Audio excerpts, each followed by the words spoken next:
YouTube and animal studies note that boswellic acids may be as effective as non-steroidal anti-inflammatory drugs with fewer negative side effects according to studies. I'll also put the studies as well as some other resources you might be interested in the description box below, so please do check that out. In one recent review, frankincense was consistently more effective than a placebo at reducing pain and improving mobility.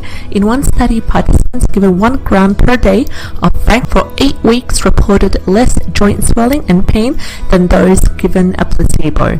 They also had a better range of movement and were able to walk further than those in the placebo group. In another study, boswellia helped reduce morning stiffness and the amount of anti-inflammatory medication given to people who had rheumatoid arthritis.